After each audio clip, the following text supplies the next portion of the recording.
जानते हैं कि हम लोग अपने बच्चे को तो कान्हा बनाते हैं।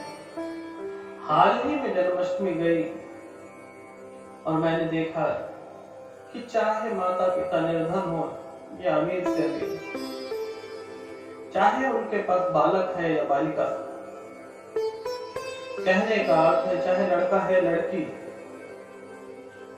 उन्होंने उसे कृष्ण और राधा बनाने में कोई कसर नहीं छोड़ी।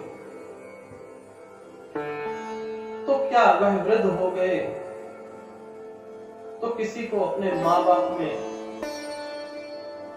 माँ में राधा और अपने पिताजी में कन्हैया नहीं नजर आते? क्या कमी रह गई हमारे में, जिन्होंने हमें जीवन भर पाला और आज हम लोग उनकी एक छोटी सी बात कड़वी लग जाती है और हम अपने माता पिता का त्याग कर देते हैं। जो लोग हमसे हमारी मतलब की बातें करते हैं, हमारी झूठी प्रशंसा करेंगे, वह हमें बहुत पसंद है। क्यों? यही सत्य है ना। अगर कोई हमारे मुंह पे हमारी सच्चाई बयान कर दे तो इस संसार का सबसे बड़ा दुश्मन वह मनुष्य ही तो है। बोलिए भाई, सत्य। माता पिता से जब हम बच्चे थे, पल भर भी बिछड़ जाए तो यूं लगता था कि हमारा संसार भी खत्म हो गया। लेकिन जब हमें थोड़ा सा ज्ञान हुआ, बोध हुआ, तो हम भूल जाते हैं कि उन्होंने क्या बलिदान दिया जीवन में। वह हमारे लिए कोई कमी नहीं छोड़ते। एक पिता ही तो होता है जो यह चाहता है कि मेरी संतान मुझसे आगे निकले।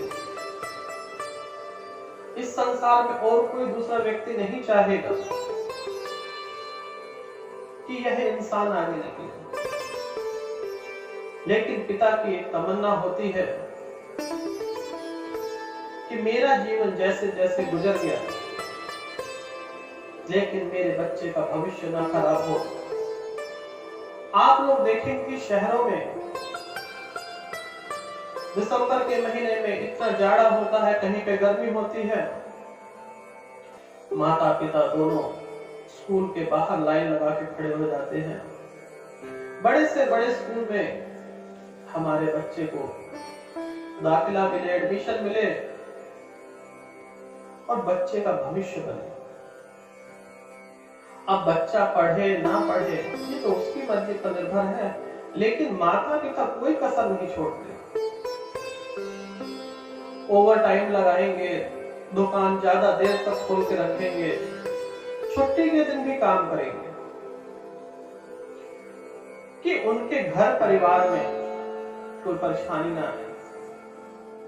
खुद सूखी रोटी खा लेंगे, यह सोचेंगे कि बुढ़ापे में हमारे बुढ़ापे का सहारा यह मेरा कन्हैया, मेरी राधिका रानी बनेंगी। लेकिन अगर बेटा है, राधा है, बेटा किशन कन्हैया है तो राधा रानी लेके चली जाएंगी। अगर बेटी है राधिका रानी तो किशन भगवान ले जाएंगे। आपको तो उसी दुख हाल में छोड़ जाएंगे। जो शुरू से आपने कष्ट किए थे वह फिर से भोगोगे। जवानी में तो आप एक्स्ट्रा टाइम लगा लेते थे, दुकान भी खोल लेते थे, कहीं नौकरी भी कर लेते थे, मजदूरी भी कर लेते थे। लेकिन इस बुढ़ापे में जिसे आपने अपना समझा वही आपको पराया मान लेते हैं। पिता से सब लोग चाहेंगे कितना नोच लो, कितना धन एकत्रित कर लो, लेकिन अपने बच्चों पे लुटा देंगे।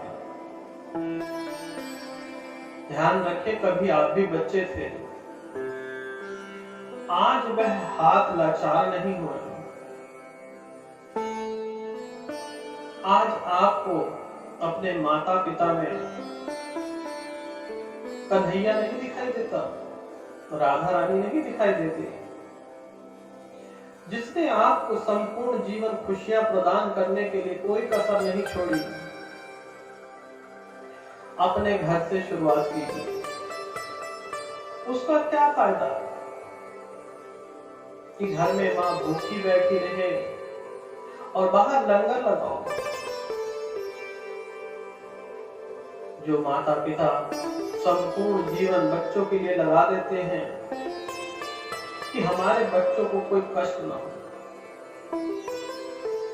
पिता जो है वह कल की सोचता है और मां आज की। मां का प्रेम आज आपको नजर आ जाएगा, लेकिन पिता का प्रेम, पिता के जाने के बाद पता चलता है कि पिता हमारे लिए कितने कितने कितने परोपकार हमने किए, उनके पिता ने कितने कितने किए, उनका कर्जा हम कैसे उतार पाएंगे।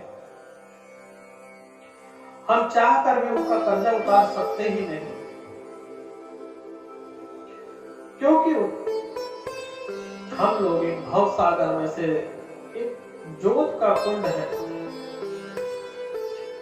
इस संसार में लाने का जो कार्य है वह हमारे माता पिता करते हैं और हम लोग अपने बच्चों को देते हैं। जोत से जोत जलती जा रही है, ना कोई मृत्यु है ना कोई जीवन है।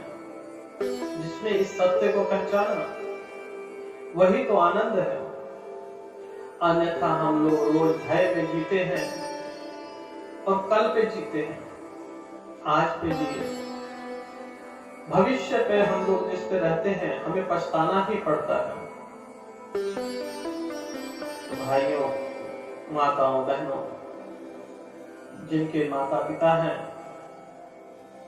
ये साल तो गया तो गया, अपने माता पिता में ही, अपने माता पिता के अंदर भी कन्हैया ढूंढे, राधा ढूंढे और उन्हें ना सही कृष्ण कन्हैया की ड्रेस पहनाए, प्रेम से उनके साथ बैठे, देखें क्या होता है आनंद।